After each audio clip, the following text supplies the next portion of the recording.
Hello, my name's Caroline Spackman. I'm one of the assistant head teachers and I'm going to take you through this presentation on the Kent test. The overall aim of this presentation is for you to be able to make an informed decision for your child about whether they should take the Kent test. So part of that will be to outline what test data we will provide as a school to help inform your decision, to give you up-to-date information on the type of tests that are used and the standard required, and to give you tips and hints about how to help your child. I'm going to start with the basics for those of you who aren't familiar with the Kent selective system. The system is designed so that 20 to 25% of the most academically able children go to grammar school. And this is determined through the Kent test and its appeals process. More about the appeals process later in the presentation. If you would like your child to have the opportunity to go to a grammar school in September 2023, they will need to sit the Kent test in September 2022. Not all children sit the Kent test. Parents have to register their children if they wish to be considered for a grammar school place. And there will be more about the registration process and the appeals process later on in the presentation. To help you to decide whether you think it will be appropriate for your child to sit the Kent test, we are going to be sharing some test data with you, so from tests that the children have sat in school recently and also in more historically. And we will be sharing that data with you by the end of this term. So earlier in this term, the children sat CAT tests, and these are cognitive ability tests. So we will be sharing those scores with you.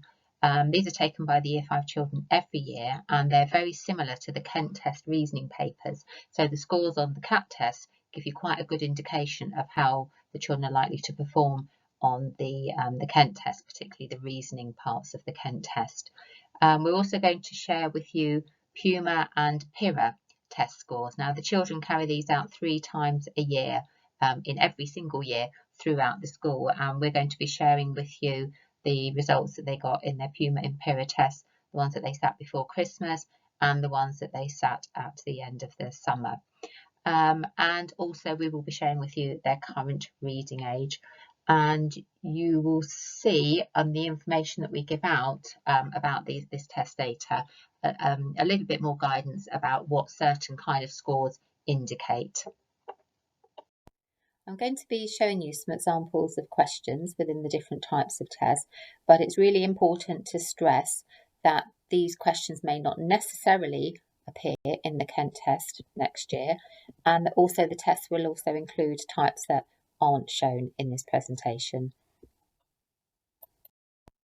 The Kent test takes place on one day in early September. The first test will be an English and Maths paper and will take 1 hour. Each section has a 5-minute practice exercise followed by a 25-minute test. The English section comprises a comprehension exercise as well as some additional questions designed to test literacy skills, primarily spelling, punctuation and knowledge of vocabulary. The Maths section comprises a range of questions on topics familiar to the children, such as number, shape, measurement, etc.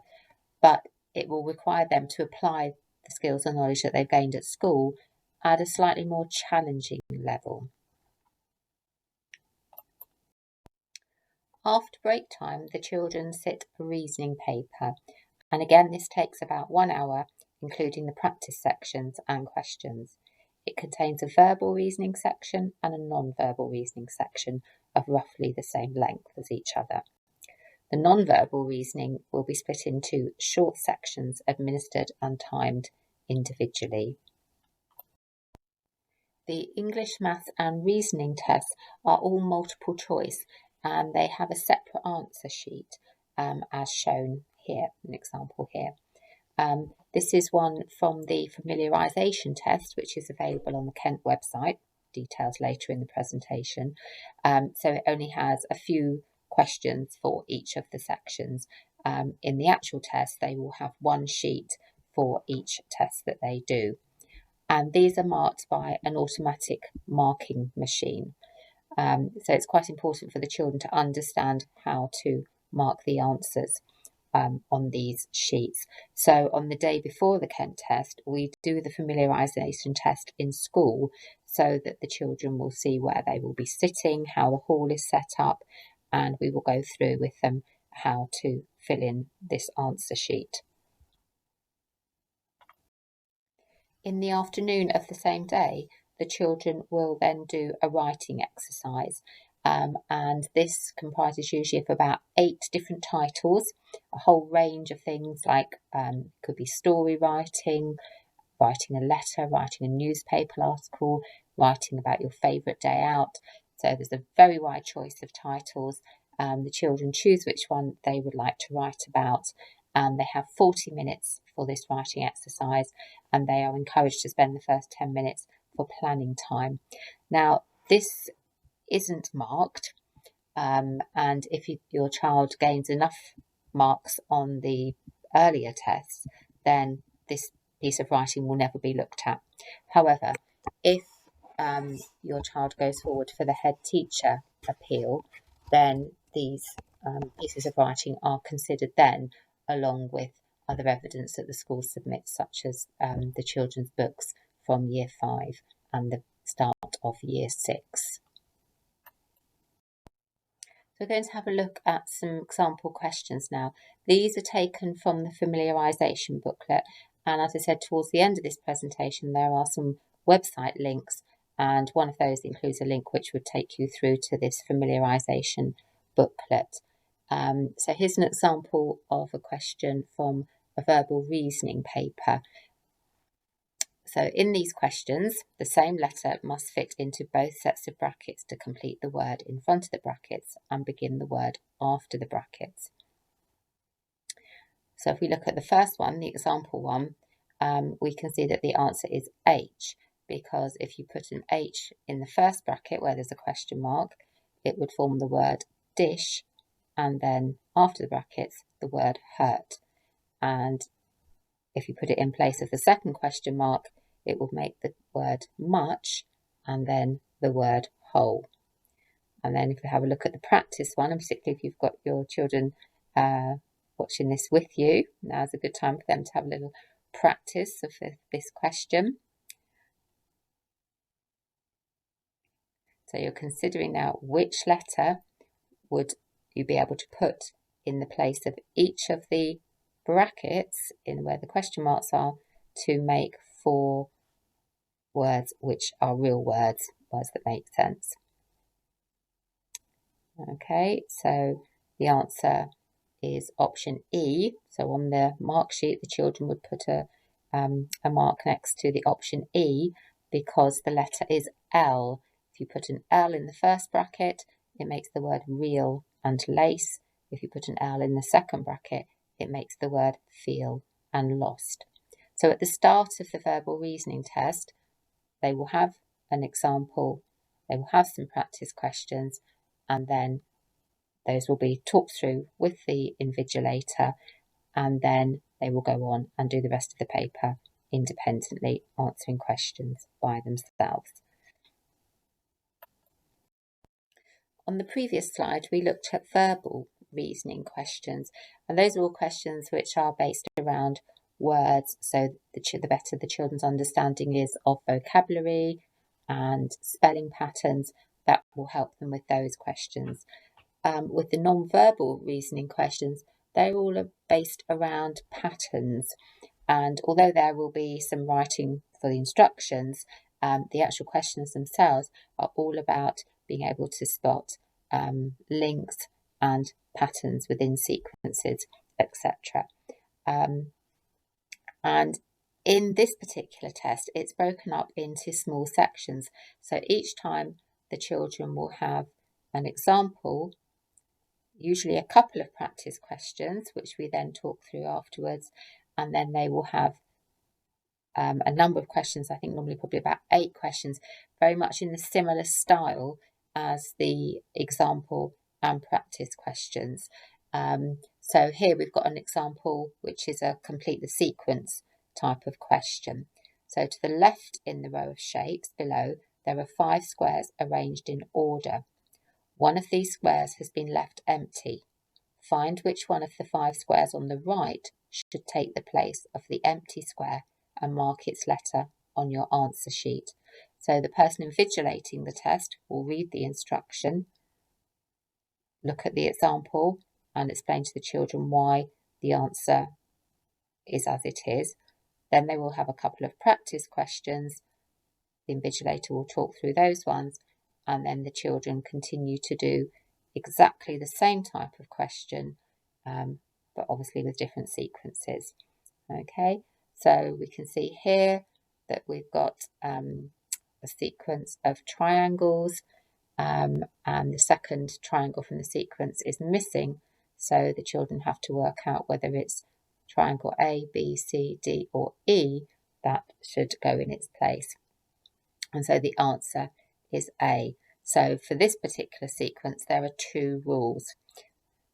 Firstly, the rule is that the triangle flips over to point up, then down, then up, etc.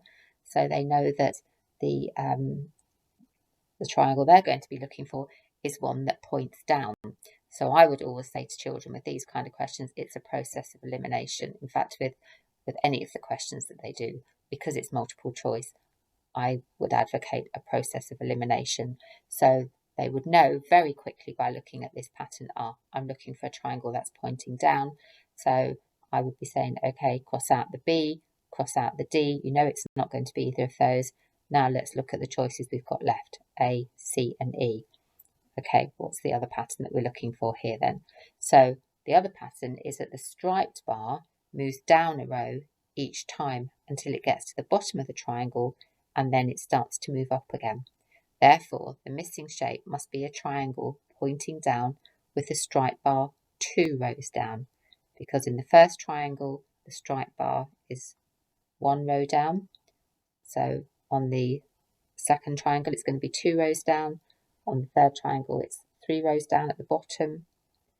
And then it starts to move again. So on the fourth shape, it's second from the bottom of the widest part of the triangle, and then back up third from the bottom. So the answer A has been marked on the answer sheet on page 15. So if they have the familiarisation book, that they would see it was on page 15, and then they'd be having a go at the practice question that came next. So this is another example of the type of question that they may come across in the non-verbal paper. This is called Find the Odd One Out. In each of the rows below, there are 5 figures. Find the figure in each row that is most unlike the other 4 and mark its letter on your answer sheet. So again, if you've got children with you as you're going through this presentation, you may want to take a moment to stop and have a look and think about which of these figures they think is the odd one out. Okay, so here's our answer. It is B, because all of the shapes are divided in half with 1/2 striped except B, which has more than a half striped. So B is the odd one out, and that would have been marked on the answer sheet on page 15. So on the answer sheet that the children will be using on the day, it will have an example. The practice question, the example question, will already have the answer marked, so it gives the children that reminder of how they should then mark their answers. Okay, so having been given an example where the answer had been given of an odd one out question, then the children would have a practice one to have a go at themselves, which the invigilator would then talk through with them. So again, you might want to just spend a moment to have a look at that with your child if they're watching this with you. Okay, and I can tell you that in this example, it would be A as the odd one out, because the shading on the shape is going in the opposite direction to the shading on the other shapes. The part of the non-verbal reasoning test will be a section on spatial reasoning. So here's an example of a spatial reasoning question. So these questions contain hidden shapes. The shape on the left is the target. The target is hidden in one of the 5 shapes to the right of the line. It is exactly the same size and same way round where it is hidden. All of the sides of the target must be visible in the shape where it is hiding. Choose which of the 5 shapes contains the hidden target and mark its letter on your answer sheet. So it tells us that the answer is E. So if you have a look at shape E, the diagonal line in the top left-hand square corresponds with the diagonal line of the target. And then I think once you've located that, you can then see each of the sides coming down and the horizontal line at the bottom of the target being in line with the horizontal line at the bottom of the left-hand side of the square. I must say it tends to be the spatial reasoning that children find quite challenging. So if you were looking to do any preparation, it would certainly be worth doing some on spatial reasoning. If your child sits the Kent test, then you will get their results in mid-October. And what you will get are 3 standardised scores. You'll get 1 score for English, for maths, and for reasoning. And standardisation is a process which compares your child's performance with the average performance of other children in each test. And a slight adjustment is made to take into account each child's age so that the youngest are not at a disadvantage. The threshold for gaining a grammar assessment changes each year, not by a huge amount, but it does change. So just if we give you an indication of last year's threshold, that gives you some more information. So last year, children needed to get a total score of 340 or more, with no individual score lower than 108. And so the children get 3 scores. They get a score for their maths, their English, and their reasoning. As I say, the thresholds do vary each year. The lowest possible score is 69 and the highest is 141 on each individual test. So therefore, the highest possible score is 423. So just to give you an example here, with a child who has scored 110 in maths, 120 in English and 110 in reasoning, each of their individual scores are over 108 and the aggregate score has ended up being 340, which means they would get a grammar assessment. However, on this next set of results, the maths is 108, so they have made the threshold for maths. The English is 140, so again they've made that threshold. But the reasoning is only 96. So even though their aggregate score is over 344, they've been given a high school assessment because the reasoning wasn't meeting the threshold of 108. Now, it's quite a tall order for children to have to demonstrate on just one day what they're capable of, and something that will affect their schooling for the next at least 5 years of their life. So fortunately, there is an appeal system. So for children who really are capable of gaining a grammar school place, but may not be able to demonstrate that on the day, there is an opportunity to appeal. And in fact, there are 2 opportunities to appeal. The first opportunity is the head teachers panel. And in this system, this is where the results of the Kent test come into school a couple of weeks before you will find out about them. And at this point, the teachers from Year 5, Year 6, the senior leadership team will sit down together, have a look at the results, and we will see where there are children who may have just missed out on the necessary scores by quite a small margin, or sometimes there may be a child on one particular test who has missed out on a more significant margin, and we know that actually their usual standard of work in school is much higher than that. There is test data from in school to prove that and work in their books, and then we will put together a head teacher's appeal. So this means that we will submit evidence and it will go to a panel of head teachers and senior leaders from schools across Kent. The children's work will be looked at by a group of head teachers from other schools, not our own head teacher, and likewise, senior teachers from Cliftonville will be looking at children's work from other schools, and together those senior leaders and teachers make a decision about, based on the evidence that's been put forward, about whether they feel that the children should go through for a grammar place. And then once you get your results later on, a couple of weeks later, you will be able to tell from the scores whether the children have gone through on appeal. So if one of your child's scores is lower than 108, if that happens to be the threshold next year, but they've still been awarded a grammar place, then you will know that we have put them through on appeal and they have been successful with that appeal. If your child is not successful in being awarded a grammar school place, either through the Kent test results or through a head teacher's appeal, then you also have a right to appeal. And this process happens in March and through April. So at the end of March, the beginning of March, I beg your pardon, the beginning of March, when the places are allocated, the school places are allocated, and your child would be given a high school place, then that is the point at which you can register for an appeal, and that appeals process will begin.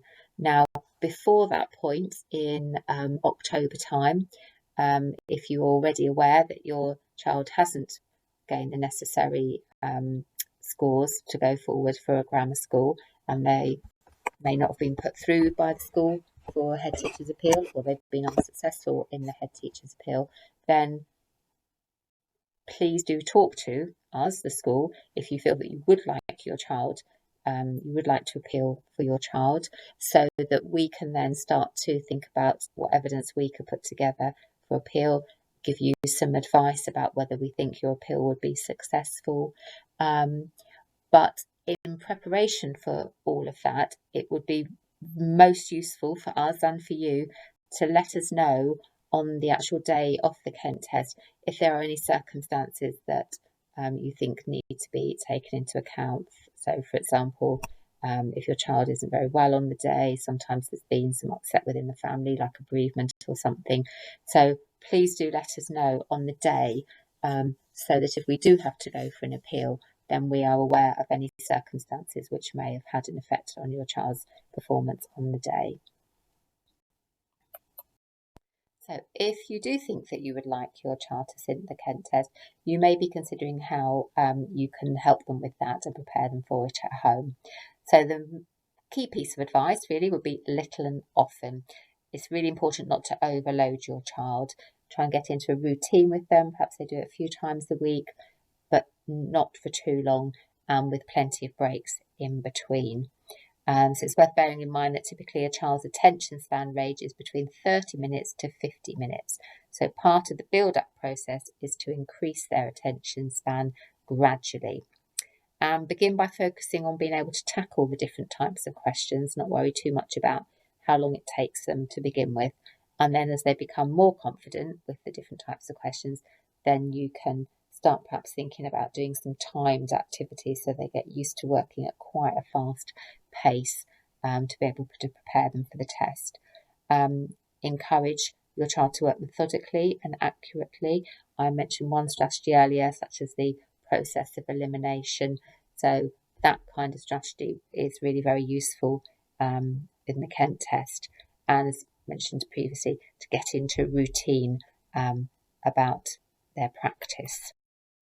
When your child has done some questions independently, try to go through the answers together so that you can work out the errors, and try not to get too cross. I know that can be easier said than done sometimes, but obviously the more of an enjoyable or a sort of positive experience it is, the more likely your child is to want to do it again.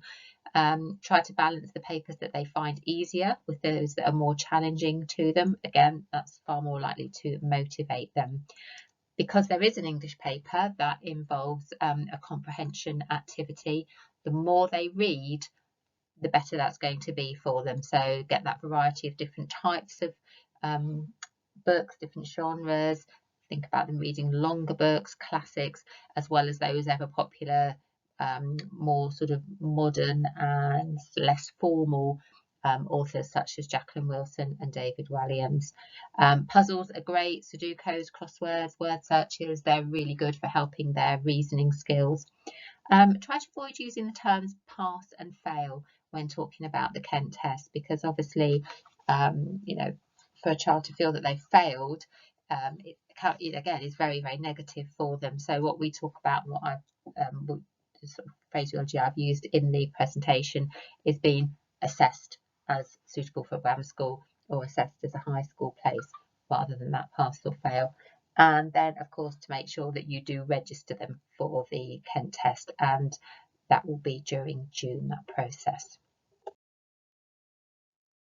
Schools are not permitted to coach for the Kent test, but what we will do is, as ever, provide high quality English and maths teaching in class, which will feed into their skills that they will need to use in the English and maths papers.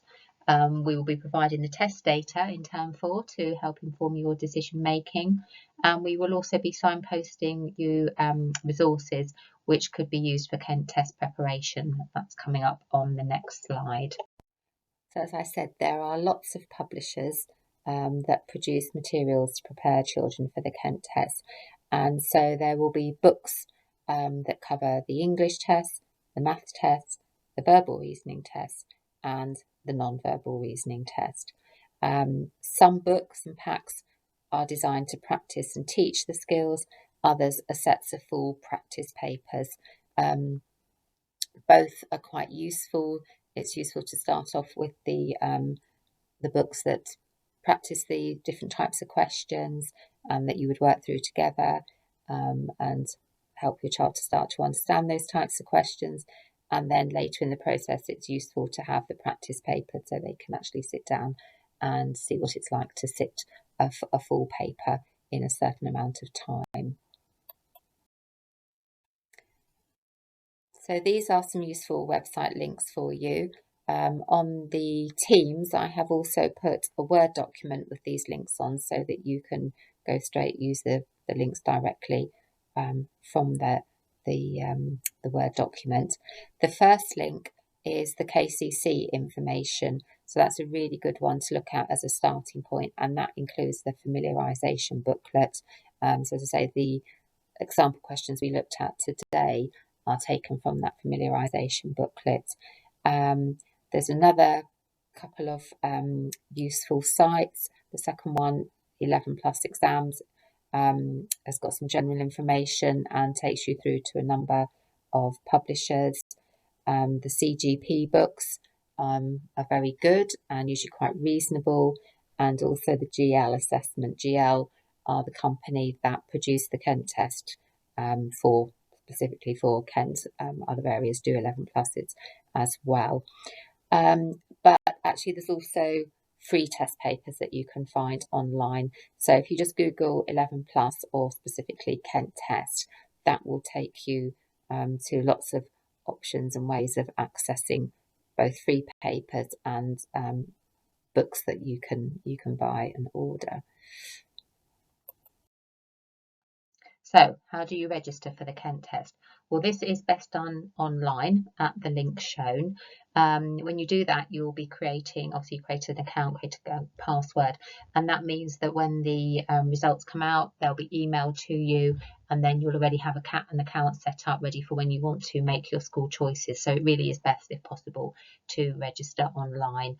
The registration period is usually throughout June. I say usually, we haven't had the list of dates sent out to us yet, but it is more than likely to be June this year again. And we will send a reminder text when the registration period starts with that link.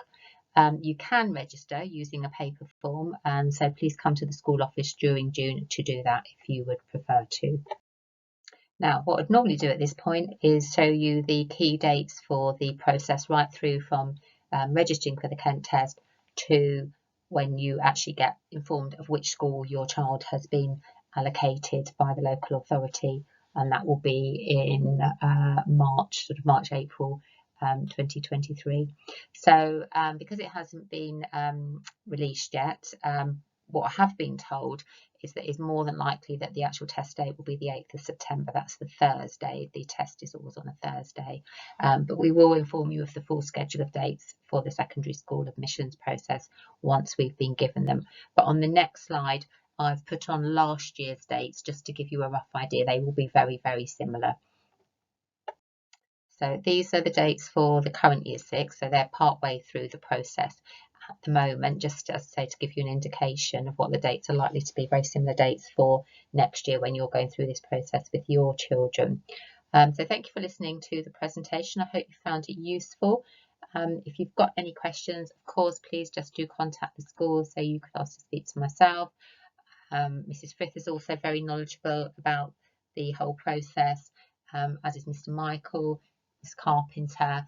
You can speak to the class teacher and they will point you in the right direction of who might be able to help you, and likewise so can the office. So please do get in touch with somebody and they will pass you on to the right person to talk to if you've got any further questions about this. Okay, thank you.